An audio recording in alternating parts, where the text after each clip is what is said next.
एक सांगू का, ही बर्फी बनवायला गॅसची गरजच नाही. अगदी पटकन आणि सोप्या पद्धतीने कोणीही बर्फी बनवू शकतं.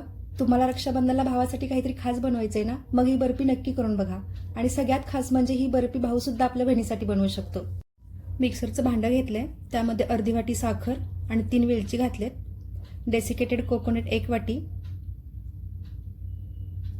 1 वाटी काजू घालायचे, साधारण 100 ग्रॅम असतील. बदाम अर्धी वाटी, साधारण 50 ग्रॅम आणि 1 चमचा पिस्ता घालायचा. आता हे मिक्सरमधून हलकंसं फिरवून घ्यायचं. एकदम बारीक नाही करायचं, थोडं रवाळच राहू द्या.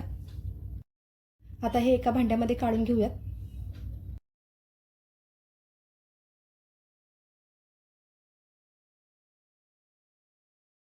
आता यामध्ये 1 वाटी मिल्क पावडर घालायची. चेरी 2 चमचे घातली आहे. अर्धा तास भिजवून ठेवलेलं केशर घालूया आणि थोडं केशर बर्फीवर सजवण्यासाठी बाजूला ठेवूया.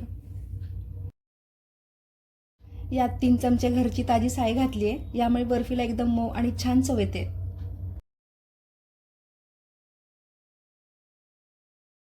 आता चमच्याने हे मिश्रण व्यवस्थित मिक्स करून घेऊया.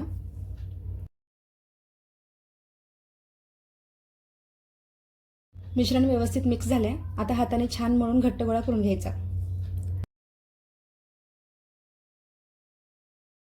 याला मळताना वरून दूध किंवा पाणी घालायची गरज नाही.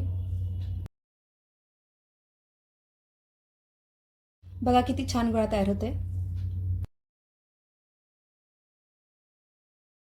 एक प्लास्टिकचा डबा घेतलाय. याला सर्व बाजूनी तूप लावून घ्यायचं. मळलेलं सर्व मिश्रण यामध्ये पसरून घ्यायचंय.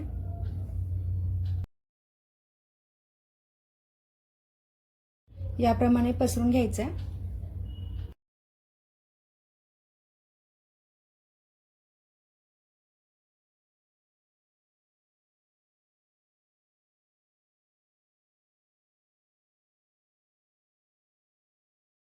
वाटीने किंवा एखादं पसरट भांडं घेऊन व्यवस्थित एकसारखं करून घ्या.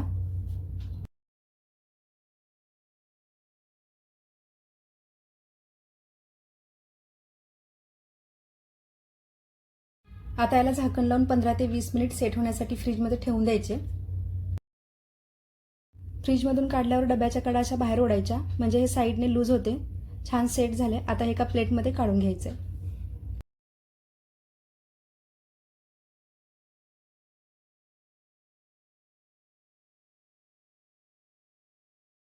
सरळ करून घ्यायचंय. कट करूयात. आपल्या आवडीनुसार हव्या त्या आकारात कट करून घ्या. बर्फी छान रवाळ आणि दाणेदार होते. ही बर्फी अशी खायला छान लागते. तुम्ही याला वरून आवडीनुसार चांदीचा वर्क किंवा ड्रायफ्रुट्सने डेकोरेट करू शकता.